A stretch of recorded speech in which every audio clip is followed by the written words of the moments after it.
Pozdrav svima ljudi, ja sam Julija i danas ću vam pokazati kako da napravite ovakvu maskicu za mobilni. Prilično je cool, jeste da nema otvora za kameru, a baš je ono fora. Pa hajde da krenemo. Evo ljudi, tu sam ja. Evo ovako, znači kad skinete balon, nadujte balon.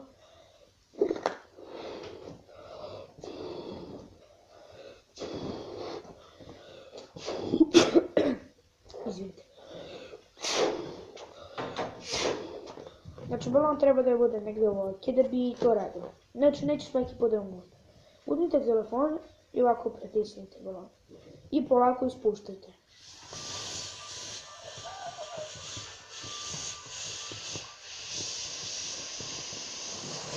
I evo kad se ispusti dobijete ovo. Onda posle ovako samo povijete na ovamo. Jao. Povijete. Opet ovdje. Samo budite pažljivi da se maska ne bi skinula. I ovako dobijete svoju maskicu.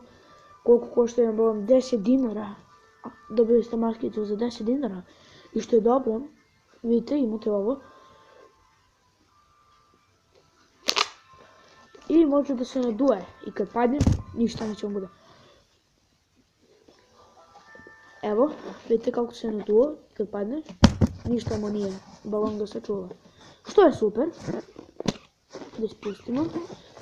Dobro, i na primjer, i ovako sad držite telefon i ispadne vam, vi možete samo da uhvatite ovdje i on neće da vam ispadne. Znači, to je sigurno, pogledajte.